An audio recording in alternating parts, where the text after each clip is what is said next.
Praise the lord. మీ అందరికీ Christmas శుభాకాంక్షలు తెలియజేస్తున్నాను యేసుక్రీస్తు నామమున. మరి ఈరోజు మనం లోకమంతటి కూడా జరుపుకుంటున్నట్లుగా మరి సాయంకాల ఆరాధన కోసం కూడా మన ఆల్మానిక్లో ఒక అంశాన్ని ఇవ్వడం జరిగింది. మరి ఆ పాఠాన్ని మనం చూసినట్లయితే, క్రిస్మస్ ఋతువు, క్రిస్మస్ సాయంత్రాన వేడుక, లోకమంతటికి సంతోషము. మరి బుధవారం సాయంత్రం కూడా మరి కొన్ని చర్చిల్లో ఆరాధన జరుపుతూ ఉంటారు కాబట్టి మరి సాయంత్రం కూడా ఆరాధనకి మరి క్రమం అనేది ఇవ్వటం జరిగింది.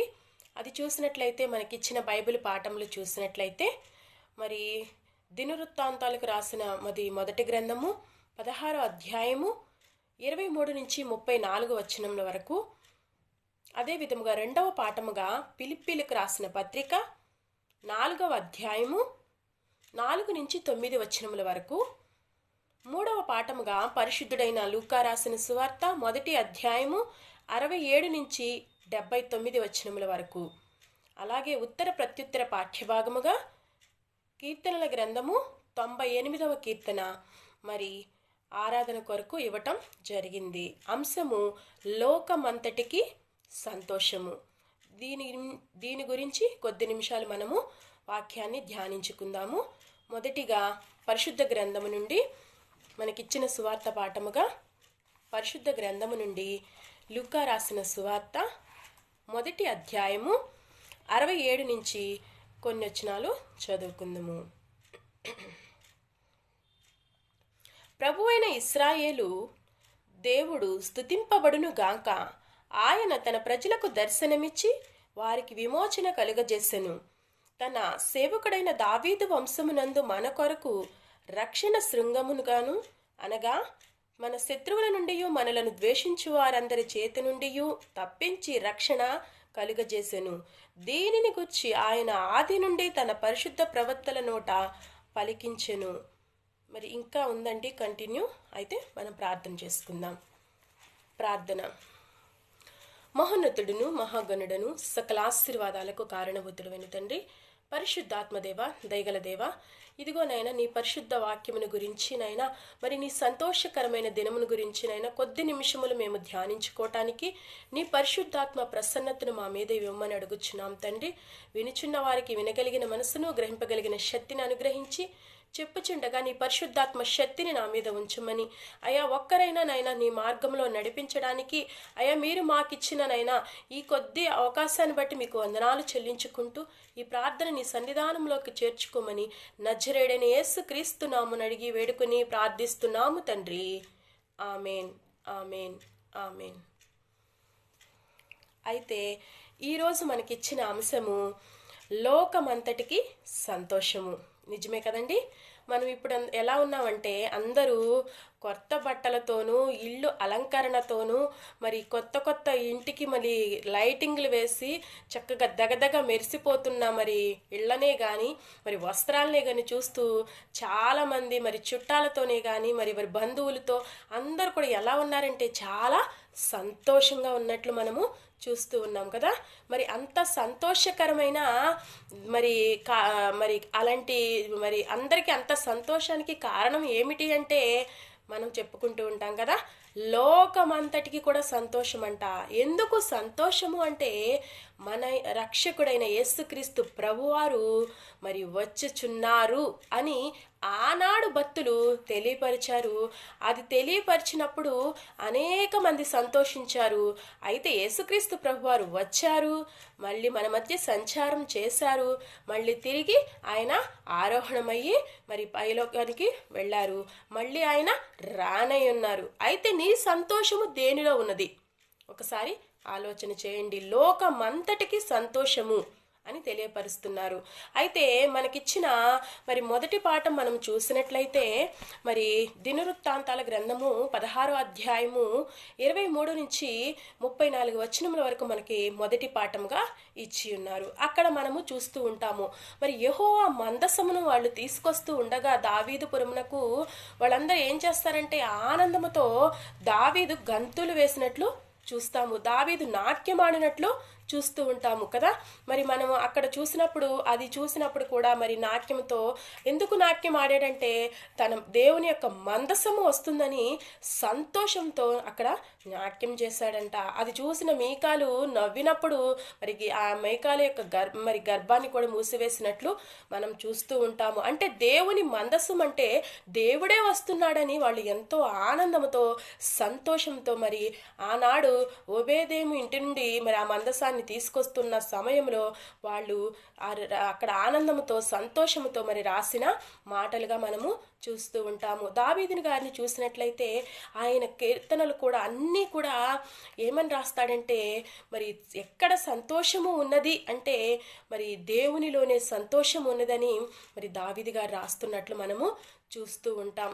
అయితే మరి లోకమంతటికి సంతోషం అంటండి, మరి ఒక్కరికే కాదు లోకమంతటికి సంతోషము. అందుకనే మనము చదువుకుంటూ ఉంటాం కదా. మరి యోహాను సువార్త 3వ అధ్యాయము 16వ వచనంలో ఉంటుంది. మనకు తెలిసిన మాటే కాదనట్లేదు, కానీ అసలు లోకమంతటికి సంతోషం ఎందుకు కలిగింది అంటే మనం చూసినట్లయితే యోహాను సువార్త మనకు నోటెడ్ కదండి. ఇది మన అందరం చక్కగా చిన్నప్పటి నుంచి కూడా మరి సండే స్కూల్లో మనకంతా వచ్చేసిన వర్డే ఇది. అయితే ఏంటంటే దేవుడు లోకమును ఎంతో ప్రేమించెను కాగా తన అద్వితీయ కుమారునిగా పుట్టిన వాని యందు విశ్వాసముంచు ప్రతివాడును నశింపక నిత్య జీవము పొందినట్లు దేవుడు ఆయనను మనకి అనుగ్రహించినంట. ఏం చేశాడంటండి? ఆయనను మనకు అనుగ్రహించాడు. లోకములో సంతోషం ఎందుకు వచ్చింది అంటే దేవుడు తన ప్రియ కుమారుణ్ణి మనకి అనుగ్రహించినందుకు సంతోషం కలిగింది. అసలు అనుగ్రహించాలి అని మరి దేవునికి ఎందుకు వచ్చింది ఒకసారి చూద్దామా. మరి కీర్తనల గ్రంథము మనకి తెలిసిన మాటేనండి. కీర్తనల గ్రంథము 53వ కీర్తన చూసినట్లయితే దేవుడు ఏం చేస్తున్నాడంటే అక్కడ మరి ఆకాశమందు ఉన్నాడంట. ఆకాశమందుండి నరులను పరిశీలన చేస్తున్నాడంట. పరిశీలన చేస్తున్న సమయంలో మరి అక్కడ ఎవరైనా మరి దేవుణ్ణి వెతికివారు కలరేమో అని ఆయన ఆకాశం నుండి చూస్తున్నాడంట. వారందరూ కూడా ఎలా ఉన్నారంటే మార్గం తప్పిపోయి వాళ్ళు చెడు నడతలు నడుస్తూ బుద్ధిహీనులైపోయి వారు మరి ఏమనుకుంటున్నారంటే దేవుడు లేడని వాళ్ళు అనుకుంటున్నారంట. అప్పుడు చూడండి, ఇక్కడ దేవుడు లేనని బుద్ధిహీనులు తమ హృదయంలో అనుకుందురు. వారు చెడిపోయిన వారును అసహ్య కార్యములు చేయువారే ఇందురు. మేలు చేయువాడు ఒక్కడునూ లేడు. వివేకము కలిగి దేవుని వెతుకువారు కలరేమో అని దేవుడు ఆకాశము నుండి చూచి నరులను పరిశీలించెను. వారందరూ దారి తొలగి బొత్తిగా చెడి ఉన్నారంట. ఒక్కడను కూడా తప్పకుండా అందరూ చెడి ఉన్నారు. మేలు చేయువారు ఎవ్వరునూ లేరు, ఒక్కడైనను లేడంట. చూసారా, దేవుడు ఈ లోకానికి రావటానికి, ఈ లోకానికి సంతోషం ఇవ్వటానికి కారణం ఏంటంటే మరి జనులందరూ ఎలా ఉన్నారంటే చెడిపోయారంట, బొత్తిగా చెడిపోయారంట. వాళ్ళు బొత్తిగా చెడిపోవటం వల్ల దేవుడు ఈ లోకానికి రావాల్సి వచ్చింది. అందుకే అంత సంతోషము, అంత ఆనందము మనకి ఎందుకు అంటే మనకి రక్షణ ఇవ్వటానికి ఈ లోకానికి యేసుక్రీస్తు ప్రభువారిని యెహోవా దేవుడు పంపించాడు. ఎందుకంటే మన యందు మరి ప్రేమ కలిగి ఉన్నాడు. అందుకే దేవుడు లోకమును ఎంతో ప్రేమించాడంట. చూసారా, మరి ఆ లోకాన్ని ప్రేమించాడు కాబట్టే అంతటి సంతోషం మనకి అనుగ్రహించాడు. ఆ ప్రేమ మన ఎడల ఉంది కాబట్టే తన ప్రియ కుమారుని ఈ లోకానికి పంపించాడు కదా. మనం ఆలోచన చేసుకోవాలి, మనమే ఏ విధంగా ఉంటున్నామో మనం ఒకసారి జ్ఞాపకం చేసుకోవాలి. అయితే మనం అనుకుంటూ ఉంటాము సంతోషము మనకి ఎక్కడ ఉందంటే ఈ లోకములో నువ్వు ఏది వెతికినా, దేనిలోకి వెళ్ళి నీకు సంతోషం కావాలని కొనుక్కున్నావన్నా నీకు దొరకదు. వెత్తులకి సంతోషం అనేది ఉండదు. మరి మనం చూస్తూ ఉంటాము సంతోషము ఎక్కడ ఉన్నదని మనం ఒక పాట కూడా మనము విన్నాం, మనకి తెలిసిన పాటే కదా. సంతోషం ఎక్కడ ఉందని సమాధానం ఎచట నాకు దొరికేనని కదా. ఎవరినో అడుగుతాము, ఎందరినో అడుగుతాము, కానీ ఆ సంతోషానికి కర్త అయిన దేవుని దగ్గరికి మనము రాము. ఎందుకంటే దావీదు భక్తుడు తెలియపరుస్తున్నాడు, నీ సన్నిధిలోనే మరి సంపూర్ణమైన మరి నీ సుఖములు కలవు, నీ సన్నిధిలోనే సంతోషము కలదు అని కీర్తనకారుడు రాస్తున్నాడు. మరి అందుకే మనకిచ్చిన 2వ పాఠంలో కూడా చూస్తాము. ఫిలిప్పీలకు రాసిన పత్రిక 4వ అధ్యాయము 4-9 వచనాలు మనం చూసినట్లయితే, ఈ పత్రికలో మనం చూస్తే దీనికి చక్కగా మనం ఒక మాట పెట్టొచ్చు. ఈ పత్రికకి ఆనంద పత్రిక అని కూడా పెట్టవచ్చు ఈ పత్రిక. ఎందుకంటే సెరసాలలో ఉన్న పౌలు గారు ఏమని రాస్తున్నాడంటే, ఫిలిప్పీ సంఘానికి ఆనందించండి, మరలా చెప్పుదును ఆనందించుడి. ఎందుకు మీరు ఆనందించాలంటే, యేసుక్రీస్తు ప్రభువారు రాబోచున్నారు కాబట్టి మీరు ఆనందించుడి. ఆయన రాకడు సమీపం అవుతుంది కాబట్టి మీరు ఆనందించుడి. నేను మరలా చెప్తున్నాను, మీరు ఆనందించుడి. మీకు సంతోషము సమాధానము మీకు కావాలి అంటే మీరేం చేయాలంటే దేవునిలోనే ఉండాలి, దేవునిలోనే మీరు వెతకాలి. ఏ మెప్పు ఏ ఘనత మీరు కోరుకొనవద్దు, ఏ ఖ్యాతో ఏమి రమ్యమైనవో మీరు కోరుకొనవద్దు. ఏవి ఖ్యాతి వెలవంటే, ఏవి మెప్పు అంటే, మెప్పు ఖ్యాతి కలవాడు ఎవరు అంటే ఆయన యెహోవా దేవుడే. బల శౌర్యములు కలిగిన దేవుడు ఆయనే. మహిమ ఘనత ప్రభావములు ఆయనకే చెల్లుతాయి. కాబట్టి ఆయన యందు మనము ఆనందించాలి. హబక్కు గ్రంథంలో కూడా మనం చూస్తూ ఉంటాం కదా. హబక్కు గ్రంథము 3వ అధ్యాయము 17వ వచనంలో కూడా చూస్తాము. నువ్వు దేని యందు ఆనందించాలి, దేని యందు నువ్వు సంతోషించాలి అంటే హబక్కు గారు చక్కగా రాస్తున్నారు. ఏమని రాస్తున్నారంటే, నువ్వు దేని యందు సంతోషిస్తావు, దేని యందు అంటే, నువ్వు అంజూరపు చెట్లు పూయకుండెను, ద్రాక్ష చెట్లు ఫలింపకపోయినను, ఒలీవ చెట్లు కాపు లేకపోయినను, చేనెలోని పైరు పంటకు రాకపోయినను, గొర్రెలు దొడ్డలో లేకపోయినను, శాలలో పశువులు లేకపోయినను, నేను యెహోవానందు ఆనందించెదను, నా రక్షణకర్త అయిన నా దేవుని యందు నేను సంతోషించెదను. చూసారా, ప్రభువు యెహోవాయే నాకు బలము అని చక్కగా హబక్కు గారు రాస్తున్నారు. చూసారా, నీకు దేని గురించైనా చింత అవసరం లేదు, దేని గురించి నీవు బాధపడిన అవసరం లేదు. ఎందుకు ఆనందించాలి? నీకు ఏది లేదు, అది కావాలి ఇది కావాలని నువ్వు చింతించు కూర్చోవడం వల్ల నీ చింత, దేవుడు చెప్పాడు కదా, నీ చింత యావత్తు నా మీద వేయండి. నువ్వు చింతించుట వలన మూరెడు ఎక్కువ కానీ తక్కువ కానీ చేసుకోలేవు. కాబట్టి మీరు చింతించొద్దు. ఎందుకు మీరు చింతపడుతున్నారు? దేవుని యందు ఆనందించండి. దేవుని యందే నాకు ఏది ఉన్నా లేకున్నా నేను దేవుని యందు ఆనందిస్తాను అని కీర్తనాకారుడైతే అసలు చాలా ఉన్నాయండి. నేను 66వ కీర్తనే కానీ, 92వ కీర్తనే కానీ, 98వ కీర్తనే కానీ, 105వ కీర్తనే కానీ ఇలా చూసుకున్నట్లయితే నేను దేవుని సన్నిధిలోనే ఆనందిస్తాను, ఆయన దగ్గరే నాకు సంతోషం ఉంటుంది అని చక్కగా అన్నీ కూడా నేను చూస్తూ ఉంటాను. మొదటో కీర్తనలో కానీ, 112వ కీర్తనలో కానీ అసలు మనం చూసినట్లయితే నేను వాక్యం గురించి ఆనందిస్తానని మొదటి కీర్తనలో దీవారాత్రులు దాని ధ్యానించువాడు ధన్యుడు అని చక్కగా రాసి ఉంది. 112వ కీర్తనలో కూడా నీ ధర్మశాస్త్రమును బట్టి నేను సంతోషిస్తాను, దానిని బట్టి నాకు ధన్యము అని తెలియపరుస్తుంది. మనం చూస్తూ ఉంటాము ఈ లోకంలో సంతోషము ఎక్కడా లేదండి. అందుకే మనం చూస్తాం కదా, ఒక ధనవంతుడు ఉన్నాడు. లూకాసు వార్తలో మనం చదువుకుంటాం కదా. లూకాసు వార్త అక్కడ చూసినట్లయితే ఏమని ఉంటాడంటే, ధనవంతుడు చక్కగా ఆస్తిని సమకూర్చుకున్నాడు. తన ప్రాణంతో చెప్తున్నాడు కదా, నా ప్రాణమా తినుము త్రాగుము సంతోషించుము సుఖించుము, నీకు అనేక సంవత్సరములకు సరిపోయే ఆస్తిని సంపాదించి పెట్టాను కాబట్టి నీవు సంతోషించుమని తెలియపరుస్తున్నప్పుడు అప్పుడే దేవుడు అంటున్నాడు, ఓ వెర్రివాడా, ఈ రాత్రే నేను నీ ప్రాణం అడుగుచున్నాను, నువ్వు సంపాదించినవన్నీ ఏమగును అని అంటున్నాడు కదా.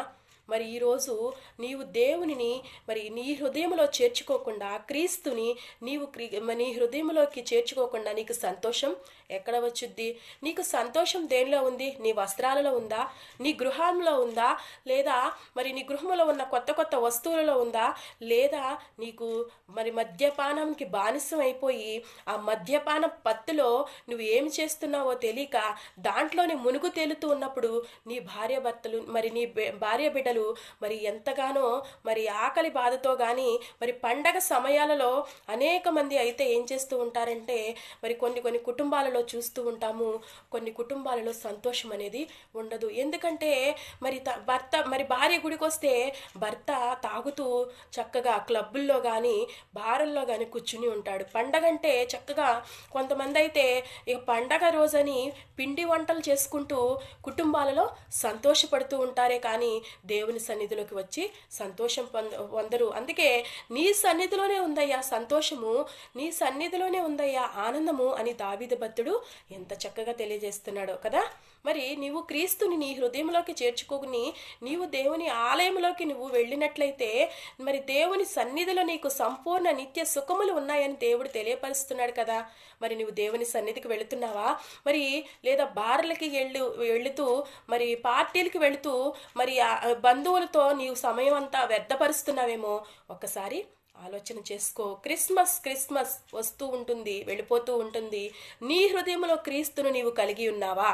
క్రిస్మస్ అంటే క్రీస్తును ఆరాధించడం. అందుకనే చక్కగా మరి సమరీ స్త్రీ దగ్గరికి వెళ్ళి దేవుడు చెప్పాడు, అయ్యా మేము మా పితరులందరూ కూడా కొండల్లో పర్వతాల మీద ఆటల మీద ఆరాధించారు, కానీ మరి మేము ఆరాధించాలి అంటే అప్పుడు దేవుడు చెప్పాడు, నన్ను ఆరాధించువారు ఆత్మతోనూ సత్యముతోనూ ఆరాధించాలి, అలాంటి వారికి నేను దగ్గరగా సమీపంగా ఉంటానన్నాడు. అందుకని యెషయా గ్రంథంలో 56వ అధ్యాయంలో కూడా చూస్తాం కదా, నన్ను ఎవరైతే ఆరాధిస్తారో, నన్ను ఎవరైతే వెతుకుతారో, నాకెవరైతే సమయం ఇస్తారో వారికి నేను దొరుకుతాను అంటున్నాడు కదా. అప్పుడే వారికి సంతోషం కలుగుద్దని చక్కగా యెషయా గ్రంథంలో మనకి తెలియపరుస్తున్నారు. నిజమే, నీవు దేవుడు దొరికే కాలమందు నువ్వు ఆయనను వెతుకుతున్నావా? ఆయనను నీ హృదయంలోకి ఆహ్వానించామా? రక్షణకర్తగా ఆయన ఈ లోకానికి వచ్చాడు. ఆ రక్షణకర్తను నీ హృదయంలో చేర్చుకుంటే నువ్వు ఈ లోకమంతా సంపాదించుకున్నా నీకు వ్యర్థమే.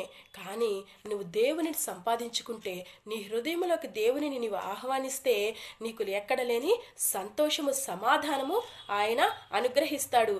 అంతేకాదండి, లోకములో ఉన్న ఘనతలన్నీ మెప్పులన్నీ కూడా దేవుడు నీకు అనుగ్రహిస్తాడు. మొదట నువ్వు దేనికి ప్రాధాన్యతనిస్తున్నావు ఒకసారి జ్ఞాపకం చేసుకోండి. నీ కుటుంబంలో నువ్వు కుటుంబంగా దేవుడు నిన్ను ఆశీర్వదిస్తే నువ్వు దేనికి ప్రాధాన్యతనిస్తున్నావు ఒక్కసారి జ్ఞాపకం చేసుకో.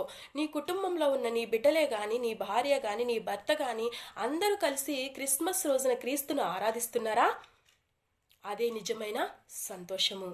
నువ్వు తిన్నా తినకపోయినా దేవునిని ఆరాధిస్తే దేవుడు నీకు ఏది కావాలన్నా ఆ సమయానికి ఆయన తీసుకుని రాగలడు. నువ్వు దేనో గురించి చింతించుకుంటే నువ్వు చింతించడం వలన నీకేమవుతుందంటే లేనిపోని అనారోగ్యాలకి కారణం అవుతావే తప్ప మరి నీలో ఉన్న నువ్వు చింతించడం వల్ల నీకేమీ రాదు. నువ్వు అందుకే అన్నాడు దేవుడు, నువ్వు సంతోషంతో మరి కృతజ్ఞతాస్తుతులు చెల్లించుకుంటూ దేవుని సన్నిధికి వస్తే అప్పుడు మరి ఆనందం అనేది మనకి ఉంటుందంట, అలా సంతోషం అనేది ఉంటుందంట. మరి జకరియా గారు చూసారా, మనకిచ్చిన సువార్త పాఠంలో మరి ఎలా పాడుతున్నాడంటే ఎంతో సంతోషంతో పాడుతున్నాడంట. చక్కగా గీతం ఎత్తి పాడుతున్నాడు జకరియా గారు. లూకా సువార్త మనం చదువుకున్నాం కదండి సువార్త పాఠంలో. ఆయన చక్కగా మరి జకరియా గారు ఎంతో పాడుతున్నాడు. ఎలా అంటే ఇశ్రాయేలు దేవుడు స్తుతి నొందును గాక అని చక్కగా మరి ఆయన ఒక మరి దర్శనము చక్కగా ప్రజలకు కలిగిన దర్శనాన్ని గురించి ఒక స్వరం ఎత్తి పాడుతున్నాడు. ఎందుకు అంటే మరి దావీదు గోత్రము నుండి ఒక మరి రక్షకుడు పుట్టి ఉన్నాడు. ఆయన మన శత్రువుల నుండి, మనం ద్వేషించే వారి చేతిలో నుండి ఆయన మనల్ని తప్పించి రక్షిస్తాడు. అందుకు నీవు సంతోషించాలి. ఈ లోకంలో నాకు అది లేదు ఇది లేదని ఎంతవరకు నువ్వు చింతిస్తూ కూర్చుంటావు? ఈ లోకంలో క్షణమాత్రమైన ఈ బ్రతుకుల కోసం నువ్వు చింతిస్తూ ఆలోచిస్తూ కూర్చుంటే రెప్పపాటును యేసుక్రీస్తు ప్రభువారు వస్తే ఆ రెప్పపాటులో నువ్వు ఎత్తబడే వ్యక్తిగా ఉన్నావా? ఒకసారి జ్ఞాపకం చేసుకోవాలి. క్రిస్మస్లు ఎన్నో వస్తూ ఉంటున్నాయి, వెళుతూ ఉన్నాయి. ఇది క్రిస్మస్ అనేది నువ్వు నేను చేసుకునే పండగే కాదు, ఇది లోకమంతా కూడా చేసుకునే పండుగ. ఎందుకంటే ఇప్పుడు మన దేశంలో జరుగుతుంది, మరి ఇతర దేశాలలో కూడా ఈ క్రిస్మస్ని ప్రతి ఒక్కరూ జరుపుకుంటారు. కానీ ఒకటి జ్ఞాపకం చేసుకోవాలి. ఏం జ్ఞాపకం చేసుకోవాలంటే క్రీస్తును నీ హృదయంలో పుట్టాడా? ఒకసారి జ్ఞాపకం చేసుకోండి. ఎందుకంటే క్రీస్తు నీ హృదయంలో పుట్టకపోతే నువ్వు ఎన్ని క్రిస్మస్లు చేసుకున్నా, ఎన్ని వస్త్రాలు వేసుకున్నా, ఎంత ఆనందంతో గంతులు వేసినా నీ హృదయం అనేది సంతోషంలో అనేది ఉండదు. ఎప్పుడైతే నీవు క్రీస్తు నీ హృదయంలోకి ఆహ్వానిస్తావో అప్పుడే నీకు సంతోషం అనేది ఉంటుంది. కొంతమంది ఉంటారండి కుటుంబాలలో, నేను ఎందుకు తెలియచెప్పాలని ఆశపడుతున్నానంటే, ఎక్కువగా పండుగ వస్తే చాలు పిండి వంటలతోనూ మరి అప్పులు చేసి కూడా మరి వస్త్రాలు కొనుక్కునే వాళ్ళు ఉంటారు. అప్పులు చేసి కూడా మరి బిడ్డలకే కానీ మరి వాళ్లే కానీ మరి కుటుంబాలలో పిండి వంటలే కానీ మరి చక్కగా ఇంటికి అలంకరణే కానీ చేసుకుంటూ ఉంటారు. కానీ దేవుడు వస్తున్నప్పుడు మరి అప్పు చేసి ఎవరు కూడా పండగ ఎక్కువగా చేసుకోలేదండి. మనం చూస్తూ ఉంటాం కదా, మరి అప్పు చేసి చేసినట్టు ఎక్కడ మనకి బైబిల్ గ్రంథంలో కనిపించదు. వాళ్ళంతా దేవుడు ఎట్టి సమయంలో ఎవరు ఏ పరిస్థితిలో ఉన్నారో ఆ పరిస్థితుల్లోనే ఆయన దేవదూత వచ్చి చెప్పినప్పుడు ఆనందించారంట. మరియా వెళ్ళింది ఎలిజబెత్ ఇంటికి. అప్పుడు ఎలిజబెత్ ఎందుకు ఆనందించిందో తెలుసా? మరియ తల్లి నా దగ్గర మరి లోకరక్షకుడైన యేసుక్రీస్తు ప్రభువారికి జన్మనిచ్చడానికి వచ్చిన ఈ మరియ తల్లి నా దగ్గరికి వచ్చింది కదా, మరి ఈవిడ వచ్చినందుకు నాకు ఎంతో ఆనందము, నీవు స్త్రీలలో ఆశీర్వదింపబడిన దానివని చెబుతూ ఆనందించిందంట. అంటే ఆమెకి ఏమైనా భోజనాలు పెట్టిందండి? చక్కగా లేదా వస్త్రాలు కొని ఇచ్చేసి సంతోషపడిందా? అప్పుడు లేదు కదా. వాళ్ళు ఎలా చెప్పిందంటే ఆవిడ రాకను చూసి ఆనందించిందంట. అంటే పవిత్రుడైన యేసుక్రీస్తు ప్రభువారు మరి ఈ లోకానికి వస్తున్నారు, అలాంటి మరి మోస్తున్న ఆ తల్లి ధన్యమైనది అని మరి భావించి ఆనందపడిందంట. మరి నీవు మరి పవిత్రుడైన యేసుక్రీస్తు ప్రభువారు వచ్చి వెళ్ళి ఉన్నారు, ఆయన చెప్పిన మాటను నీవు మోస్తున్నావా? వాక్య రూపంలో ఆయన మనకి ఇచ్చి ఉన్నారు. మరి నీ మాటలను దయకుని మరి దీని ప్రకారం జీవించువాడే నిత్య జీవానికి వారసుడగుతాడని చెప్పారు కదా. ఆ మాటలు నీవు మోసుకుంటూ మరి దేవుని నీ హృదయంలో సంతోషించేయాలి. దేవుని మందిరంకి వెళుతూ దేవునితో నీవు గడుపుతున్నావా? అదొకసారి ఆలోచన చేసుకోవాలి. మరి అనేక మంది విషయాల్లో చూస్తే కుటుంబాల్లో శాంతి సమాధానము లేదు లేదు అంటారు. ఎందుకు శాంతి సమాధానం లేదంటే హృదయంలో క్రీస్తును కలిగి లేకోకుండా ఏవేవో అన్నీ హృదయంలో పెట్టేసుకుంటే అన్నీ కూడా మన హృదయాన్ని గలిబిలి చేస్తున్నాయి. నువ్వు చెంతొచ్చొద్దు. నీ భర్త వల్ల నీకు బాధ కలిగిందా? వదిలేసే దేవుని దగ్గరికి వచ్చి నీవు ప్రార్థన చేయి. నీ భార్య వల్ల నీకు బాధ కలిగిందా? వదిలేసే దేవుని దగ్గరికి వచ్చి ప్రార్థన చేయి. నీ ఇతరుల పట్ల, నీ బంధువుల పట్లే కానీ, నీ ఇరుగు పొరుగు వారి పట్లే కానీ ఏ విషయంలో నీకు బాధ కలిగినా సరే నువ్వు దేవుని దగ్గరికి వచ్చేయండి. అందుకే దేవుడు చెప్పాడు, మెలకువ కలిగిన వారి దగ్గరికి మరి దేవదూత వచ్చిందంట, అలాంటి వారి దగ్గర సంతోషం ఉందంట. మరి ఆ మాట చూద్దామండి. సంతోషం ఎవరికి వచ్చిందంటే మెలకువ కలిగిన వారి దగ్గరికే మరి సంతోషము కలిగింది. లోకం అంతా కూడా ఉన్నారు, లోకంలో కొంతమందికి ఏమైందంటే మెలకువ కలిగి ఉన్నారు. ఆ మెలకువ కలిగిన వారు ఎవరో మనం చూసినట్లయితే మరి లూకాసు వార్త 2వ అధ్యాయము మరి ఇక్కడ చూద్దామండి. అక్కడ గొర్రెల కాపరులండి. చూద్దాం 8 నుంచి చూసినట్టే. ఆ దేశంలో కొందరు గొర్రెల కాపరులు పొలములో ఉండి రాత్రివేళ తమ మందను కాచుకుని చుండగా ప్రభువు దూత వారి యొద్దకు వచ్చి నిలిచెను.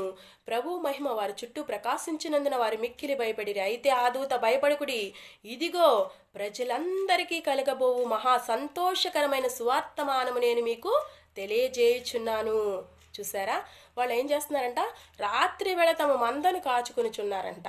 మందను నీకు ఇచ్చిన ఒక దైవజనుడిగా నీవు ఉన్నావా? లేదా సంఘ కాపరిగా, సంఘ ఉపదేశిగా, లేదా సంఘ మరి మరి చూసుకుంటూ బాధ్యతలు నిర్వహిస్తున్నావా? లేదా నీ కుటుంబంలో నీవే ఒక యజమానుడిగా ఉన్నావా? నీ కుటుంబమే నీకు ఒక సంఘంలా నీవు భావించాలి. మొదటిగా నీ కుటుంబంలో కూడా నీవు ఒక యజమానుడిగా, ఒక యజమానురాలుగా ఉన్నా నీవు మెలకువ కలిగి ఉన్నావా? ఒకసారి జ్ఞాపకం చేసుకోండి. ఎప్పుడైతే మెలకువ కలిగి ఉంటారో వాళ్ళ దగ్గరికి ఎవరు వచ్చారంటండి? దేవదూత వచ్చారంట. చూసావా, దేవుడు కూడా చెప్పాడు కదా, ఎవరైతే మెలకువ కలిగి మరి నా గడి ఎప్పుడో తెలియదు కాబట్టి మెలకువ కలిగి ఉండుడి, అప్పుడే నేను ప్రభు రాకడ వస్తుంది. మరి మొన్న వారం కూడా మనం చెప్పుకుని ఉన్నాం కదా, మరి 10 మంది కన్యకలు మెలకువగా ఉన్న వారిలో మరి సిద్ధపడిన వారిలో 5గురు ఎత్తబడ్డారు, 5గురు విడవబడ్డారు. ఎవరైతే మెలకువగా ఉంటారో వాళ్ళకి నేను తలుపు తడుతున్నాను, వాళ్ళు ఎవరైతే నా స్వరం విని తలుపు తీస్తారో వారితో కలిసి నేను ఫోన్ చేస్తానన్నాడు. మరి ఇక్కడ వీళ్ళు మెలకువగా ఉన్నారు, గొర్రెల కాపరులు. మెలకువగా ఉన్న గొర్రెల కాపరుల దగ్గరికి ఎవరు వచ్చారండి? దేవదూత వచ్చింది. మరి మెలకువగా లేని వారు కూడా ఉన్నారంటండి, అది కూడా మనం చూసుకుందాం. అయితే మెలకువగా ఉన్నవారి దగ్గరికి వచ్చినప్పుడు ఏం చెప్పింది? మహా సంతోషకరమైన సువార్త మనం చెప్పిందంట. మరి నీవు మెలకువ కలిగి నీ కుటుంబాన్ని నువ్వు కాపాడుకునే వ్యక్తిలాగా ఉన్నావా? మెలకువ కలిగి నీ సంఘాన్ని నువ్వు రక్షించుకునే వ్యక్తిలాగా ఉన్నావా? మెలకువ కలిగి నీ సమాజాన్ని నువ్వు మరి కట్టుకునే వ్యక్తిలా నీవు ఉన్నావా? ఒకసారి జ్ఞాపకం చేసుకో. మొదటిగా నిన్ను నీవు మెలకువ కలిగి నీ ఆత్మను సిద్ధపరచుకున్నావా? ఒకసారి జ్ఞాపకం చేసుకో. సంతోషం అనేది ఎవరి దగ్గరికి వస్తుందంటే మెలకువ కలిగిన వారి దగ్గరికి వస్తుందంట. అంటే ఏ సమయంలో ఎటు నుంచి ఎవరు వస్తారా అని ఎవరైతే మెలకువ కలిగి ఉంటారో అలాంటి వారి దగ్గరికి అన్నీ చూడగలుగుతారు. నిజంగా సంతోషము మెలకువ కలిగి ఉన్నాడంట.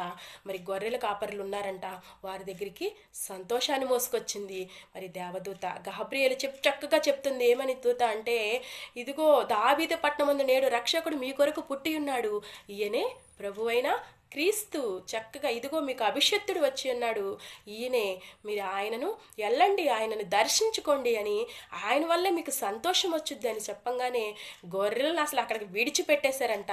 టక్క టక్క పరిగెత్తుకుంటా వాళ్ళ ఆనందానికి సంతోషానికి అవధులు లేకుండా మరి మనం అందరం ఇప్పుడు వేసుకుంటున్నాం కదా స్కిట్సే కానీ పాటలే కానీ, వాళ్ళ ద్వారా ఈరోజు మనకి ఎందుకు ఈ వార్త వచ్చిందంటే వాళ్ళు సంతోషించారు, మెలకువ కలిగి ఉన్నారు.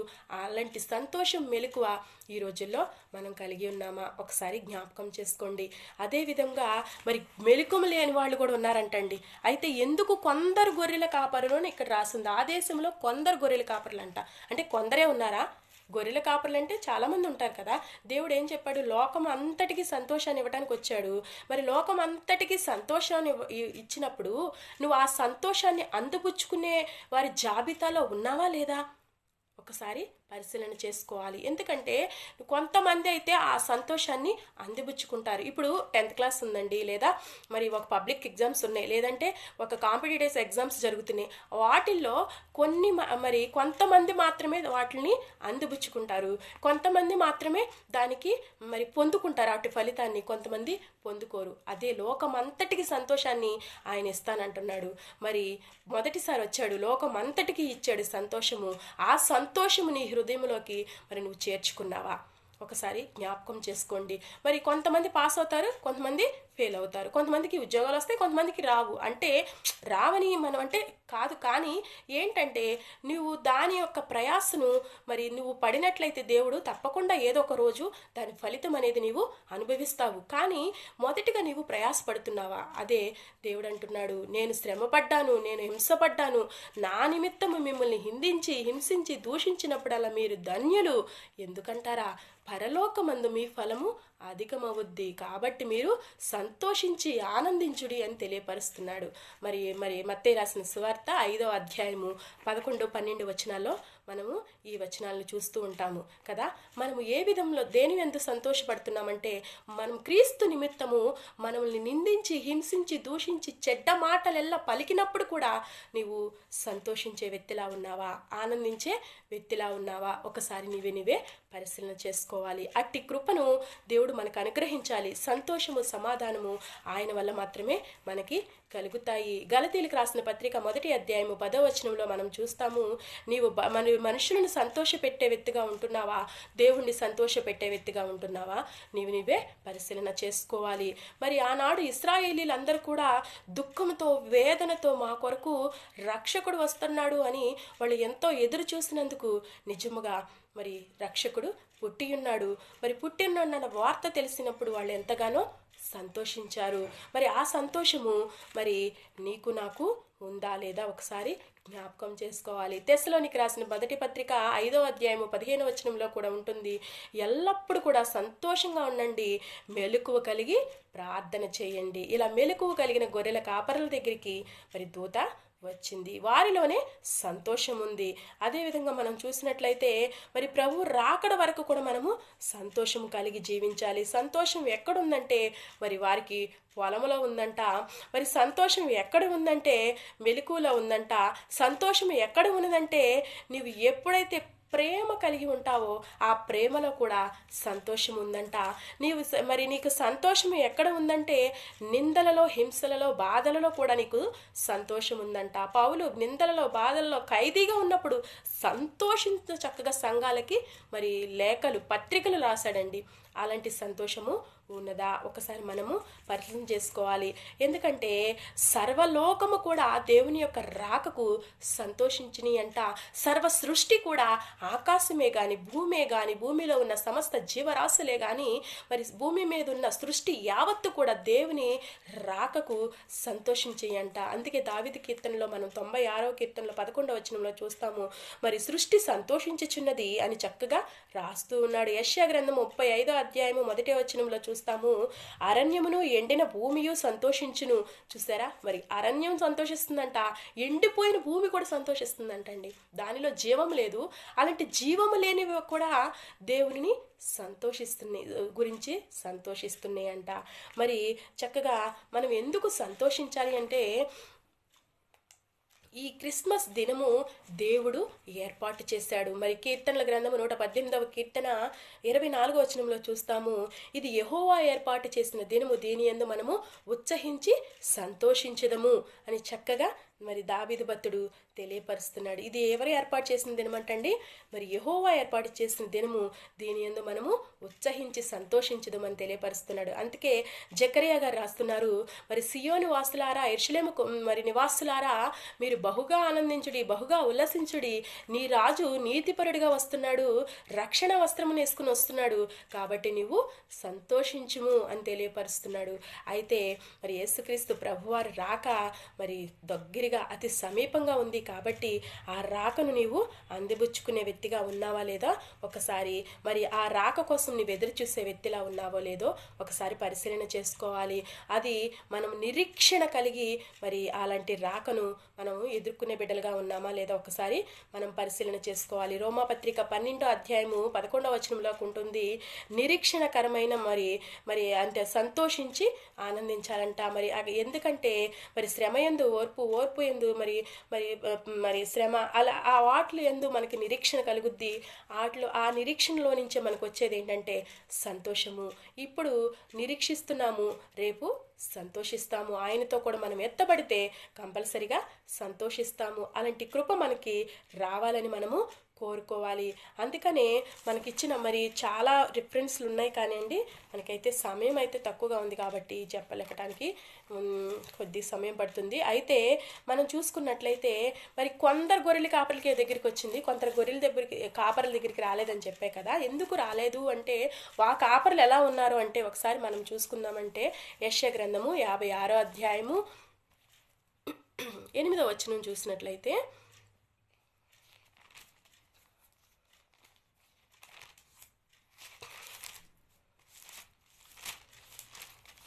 యెషయా గ్రంథము 56వ అధ్యాయము 8వ వచనం అండి. ఇక్కడ చూసినట్లయితే వాళ్ళు ఎలా ఉన్నారంటే 10వ వచనం అండి. వాళ్ళు ఎలా ఉన్నారంటే, వారు కాపరులు గ్రుడ్డివారు, వారందరూ తెలివిలేనివారు, వారందరూ మూగ కుక్కలను మొరగలేరు. అబ్బా, చూసారా ఎలా రాస్తున్నారో. మరి వాళ్ళు ఎలా ఉన్నారంటండి, గ్రుడ్డివారు ఉన్నారంట. కొంతమంది కాపరులు ఏంటంటే వాళ్ళ కళ్ళుండి కూడా కనపడట్లేదంట. మరి కొంతమంది ఎలా ఉన్నారంటే తెలివి లేని వారంట, కొంతమంది అంట మూగ కుక్కలంట అండి. ఇది అసలు చూడండి, మాటలే రావంట. అంటే కుక్కలుగా పోల్చారంటే దేవుడు మరి ఇక్కడ మరి యెహోవా వాక్కు అని ఇక్కడ పైన రాసుంది. మరి అంతగా పోల్చారంటే మనం చూసినట్లయితే వాళ్ళందరూ కూడా ఎలా ఉంటారంటే, కుక్కలు తిండికి ఆతురపడును, ఎంత తినను వాటికి తృప్తి లేదంట. మరి ఇంక చదువుకుంటా వెళ్తుంటే చాలా మరి మనకి ఎలా భయంకరమైన మాటలున్నాయి, మనము గుండెలకి మరి హత్తుకునే మాటలున్నాయి. కానీ మీరు వీటిని గ్రహించగలుగుతున్నారా? కొందరు కాపరులు మెలకుగా ఉన్న వారికి సంతోషము సమాధానము సువార్తమానం వచ్చింది.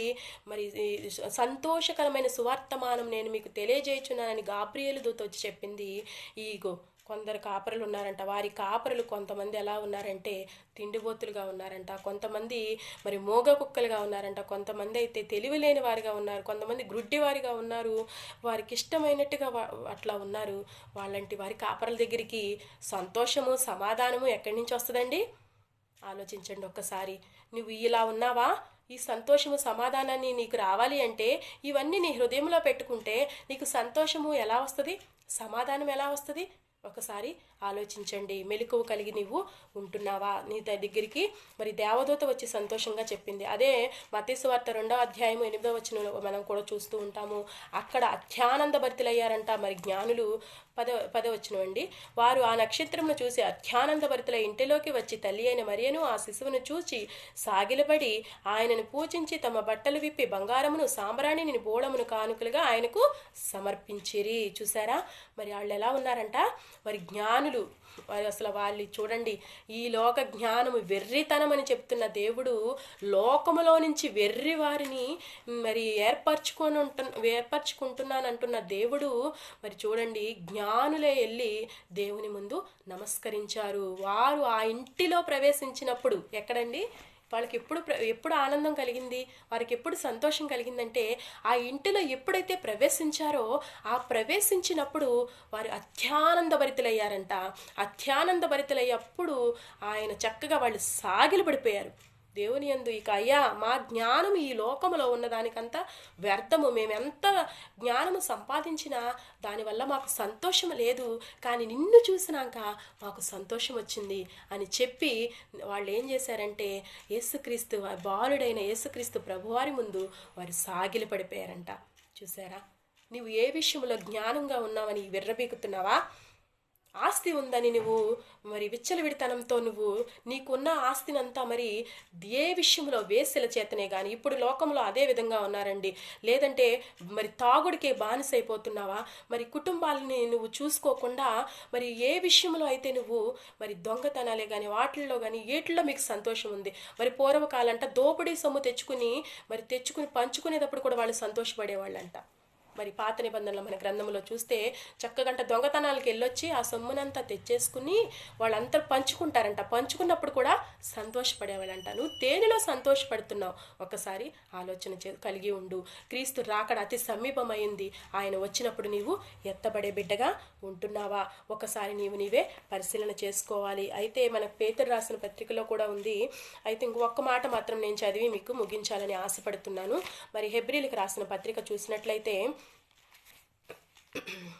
హెబ్రీలకు రాసిన పత్రిక 12వ అధ్యాయము 2వ వచనం మనం చూసినట్లయితే ఇక్కడ మనలను ఇంత గొప్ప సాక్షి సమూహము మేఘము వలె మనలను ఆవరించి ఉన్నందున మనము కూడా ప్రతి భారమును సులువుగా చిక్కులు పెట్టు పాపమును విడిచిపెట్టి విశ్వాసమునకు కర్తయు దానిని కొనసాగించువాడినైన యేసు వైపు చూచుచు మన ఎదుట నుంచబడిన పందెములో ఓపికగా పరిగెత్తెదము.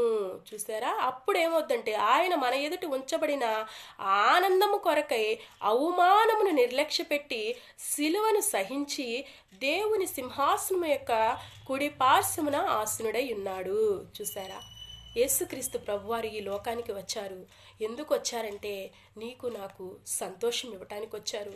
ఆయన ఎన్నో బాధలు పడుతూ శ్రమలు పడుతూ తను నిందిస్తున్న వారిని అవమాన పెడుతున్న వారిని మరి పక్కన పెట్టేసి తన రక్తాన్ని మనకిచ్చి మరి నన్ను రక్షించుకోవడానికి వచ్చారు.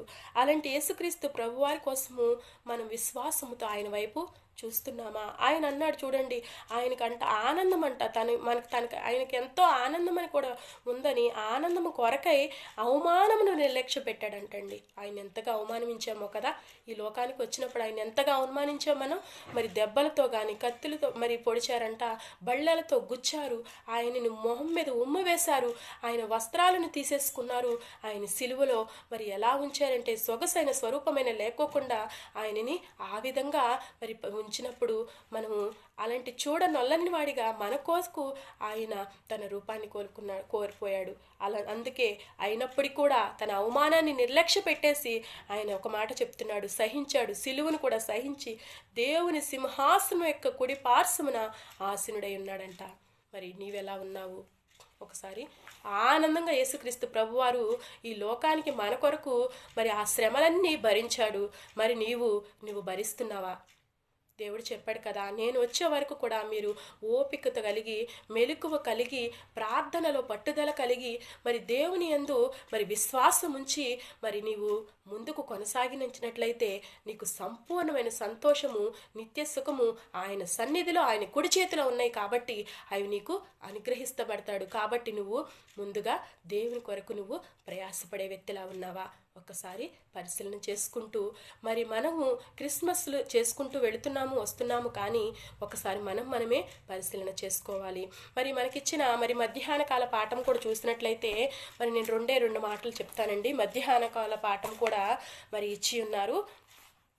అది ఏంటంటే క్రిస్మస్ రోజున మధ్యాహ్న ఆరాధన కొరకు మరి ఇచ్చిన పాఠం ఏంటంటే క్రీస్తు జన్మము, క్రీస్తు మార్గ నిర్దేశకత్వ వెలుగు అనమాట. ఆయన మన మార్గం ఎందుకు వచ్చాడు ఈ లోకానికి అనే దానికి అనమాట అంశం అనమాట. అయితే మరి ఇచ్చిన పాఠములు చూసినట్లయితే యెషయా గ్రంథము 9వ అధ్యాయము 1 నుంచి 7 వచనాల వరకు, మరి 2వ పాఠముగా తీతుకు రాసిన పత్రిక 3వ అధ్యాయము 4 నుంచి 7 వచనముల వరకు, అదే విధముగా స్వార్థ పాఠముగా మత్తయి సువార్త 2వ అధ్యాయము 1 నుంచి మరి 12 వచనముల వరకు, అదే విధముగా చూసినట్లయితే ఉత్తర ప్రత్యుత్తర పాఠ్యభాగముగా కీర్తనల గ్రంథము 96వ కీర్తన మరి మనకి ఇచ్చి ఉన్నారు. ఇది కూడా మరి యేసుక్రీస్తు ప్రభువారు రాక గురించి తెలియపరుస్తుంది. యేసు యొక్క జన్మము, క్రీస్తు యొక్క జన్మము, ఆయన ఏ విధంగా మన కోసం పుట్టి ఉన్నారో, మన కోసం ఒక మార్గంగా ఈ లోకానికి వచ్చి ఉన్నారు. అలాంటి గొప్ప మరి యేసుక్రీస్తును నీవు కలిగి ఉన్నావా? ఆయన మార్గములు మరి అన్నాడు కదా, నేనే మార్గము, మరి నేనే సత్యము, నేనే జీవము, నేనే మార్గము, నా యందు విశ్వాసం ఉంచువాడు చనిపోయినను బ్రతుకుతాడు, మరి నా యందు ఎవరైతే మరి విశ్వాసం ఉంచుతారో అని దేవుడు తెలియపరుస్తున్నాడు. మరి ఈ సంతోషకరమైన దినములలో నీవు క్రీస్తును కలిగి ఉన్నావా? అలాంటి గొప్ప మార్గము మనకి వేయడానికి యేసుక్రీస్తు ప్రభువారు వచ్చారు. అందుకనే చక్కగా నేనే మార్గం అని తెలియపరుస్తున్నాడు. అందుకనే మీరు చూస్తున్నాడా, ఆయనకి ఎక్కడా మరి ఆనందము ఉంటుందంటే, దుష్టులు మరణము నందుట నాకెంత మరి యెహెజ్కేలు గ్రంథము 18వ అధ్యాయము 23వ వచనం అండి. దుష్టులు మరణమునందుట నాకెంత మాత్రమైనను సంతోషము కలుగునా, వారు తమ ప్రవర్తన దిద్దుకుని బ్రతుకుటయే నాకు సంతోషము. ఇదే ప్రభువు యెహోవా వాక్కు. అయితే నీతిపరుడు తమ నీతిని విడిచి పాపము చేసి దుష్టులు చేయు హేయక్రియలన్నిటి ప్రకారము జరిగించిన ఎడల అతడు బ్రతుకునా, అతడు చేసిన నీతి కార్యములు ఏమాత్రమును జ్ఞాపకములోనికి రావు. అతడు విశ్వాసఘాతకుడై తన చేసిన పాపమును బట్టి మరణము నొందును. అయితే మనకి ఇక్కడ చూసినట్లయితే 25వ వచనం చూస్తే, యెహోవా మార్గము న్యాయము కాదని మీరు చెప్పుకొనుచున్నారు. ఇశ్రాయేలులారా, నా మాట ఆలకించుడి. నా మార్గము న్యాయమే, మీ మార్గమే కదా అన్యాయమైనది. చూసారా, ఆయన మార్గదర్శిగా ఈ లోకానికి వచ్చి ఉన్నాడు. మనకి ఇచ్చిన అంశం కదండి, మార్గ నిర్దేశకత్వ వెలుగు. ఆయన వెలుగు ఎందుకు అంటే, నీ చీకటి మార్గములో వెలుగు ప్రకాశించాలి అంటే నీ పాపమును విడిచిపెట్టాలి. నువ్వు దుర్మార్గుడుగా ఈ సంవత్సర కాలంలో నువ్వు ఎన్ని పాపాలైతే చేశావో, ఎన్ని నిందల అవమానాలైతే నువ్వు పడ్డావో, మరి ఆ నిందల అవమానాలు దేనికంటే నువ్వు చేసిన పాపాలు బట్టేమో ఒకసారి జ్ఞాపకం చేసుకుని వాటిని విడిచిపెట్టి దేవుని మార్గములోకి నీవు వెళ్ళినట్లయితే దేవుడు ఏమంటున్నాడంటే, ఈ క్రిస్మస్ దినమ రోజు మరి నీకు ఒక మంచి అవకాశం ఇస్తున్నాడు. ఏంటంటే, మీ మార్గాలు అన్యాయమైనవి, నా మార్గం మీరు తప్పుపడుతున్నారే, అది నా మార్గము న్యాయమైన మార్గము. జ్ఞాపకం చేసుకోండి, ఆయన మార్గము న్యాయమైన మార్గం అంట. ఆయన చెప్పి ఉన్నాడు తీతుకు రాసిన పత్రికలో కూడా, మీరు మత బోధకులు మతాల గురించి చెప్పొద్దు, నేను మతాల కోసం అని కాదు, కానీ మరి చక్కగా తెలియపరిచాడు. తీతుకు రాసిన పత్రికలో కూడా మనం చూస్తూ ఉంటాము. 3వ అధ్యాయంలో మనం చూసినట్లయితే అక్కడ కూడా చక్కగా మరి రాసి ఉన్నాడు. మన ప్రతి విషయము కూడా దేవుని యందు మనం వాక్యాన్ని చక్కగా చదువుకుంటూ ఉంటే తెలుస్తూ ఉంటుంది. తీతుకు రాసిన పత్రికలో కూడా అంటున్నాడు, 3వ అధ్యాయము 7వ వచనం నుంచి మనకి ఇచ్చిన మరి పాఠ్య భాగం అండి. అయితే ఒక మాట ఇక్కడ మన 10వ వచనంలో చూసినట్లయితే, మత విభేదములు కలిగించు మనుషునికి 1కి 2 మారులు బుద్ధి చెప్పిన తర్వాత వానికి విసర్జించును. అట్టివాడు మార్గము తప్పి తనకు తానే శిక్ష విధించుకుని వాడే పాపం చేసి ఉన్నాడని నీవు ఎరుగుదువు. చూసారండి, ఎట్టివాడంట, మరి ఇక్కడ చూసారా, మార్గం తప్పుతున్నారంట.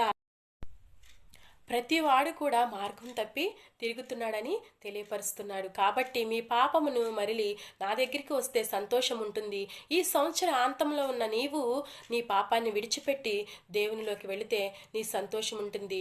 ఒక నిర్ణయం అనేది నీవు తీసుకో, మర్చిపోకు. దేవుని సన్నిధానికి నా కుటుంబంతో నేను వెళ్తాను, దేవుని సన్నిధిలోనే సంతోషం ఉందని, దేవుని మార్గములు న్యాయమైన మార్గములు, ఆ మార్గములో నేను నడుస్తానని మరి చక్కగా మరి కీర్తనలో కూడా చాలా చక్కగా ఉంటుంది. నీ మార్గములు న్యాయమైనవి, నీ శాసనములు మరి నీ మరి మరువలేనివి, అవి మరి తెలివి లేని వానికి కూడా తెలివి కలిగించినవిని చక్కగా రాసిపెట్టుంది. అందుకని ఇర్మియా భక్తుడు తెలియపరిచాడు, నీకే మార్గము, నీ మార్గము నీకు తెలియట్లేదేమో ఒకసారి జ్ఞాపకం చేసుకో, దేవుడిని అడుగు నీకు చెప్తానని దేవుడు ఇర్మియా గ్రంథం 6వ అధ్యాయము 16వ వచనంలో చక్కగా చెప్పాడు.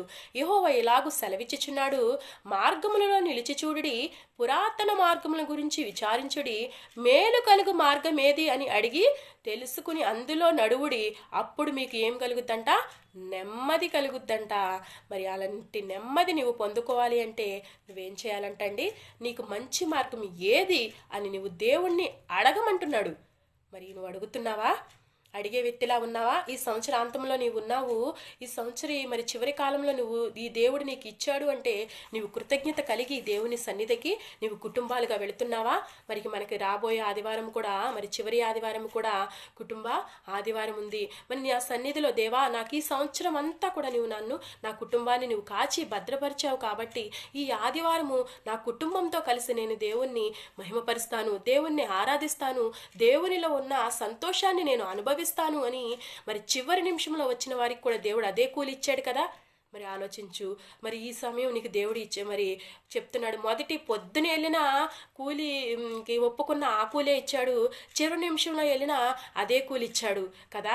ఒకసారి ఆలోచించు. దేవుడు నువ్వు చివరి నిమిషంలో నీకు ఒక అవకాశం ఇస్తున్నాడేమో ఒకసారి జ్ఞాపకం చేసుకుని ఆయన మార్గము తట్టు నీవు తిరిగినట్లయితే ఆ మార్గము మొదట నీకు ఇరుకుగా ఉండొచ్చు, తర్వాత అది విశాలముగా మారిపోతుంది. ఫస్ట్ నీకు ఇరుకు మార్గమే, కానీ దాన్ని విశాలపరిచే దేవుని దగ్గరికి నీవు వెళ్ళినట్లయితే నీ బ్రతుకు సంతోషంగా మారి క్రీస్తుని నీవు ధరించుకుని క్రీస్తు ప్రకారం నీవు నడిచిన దాని వైపు ఉంటావు.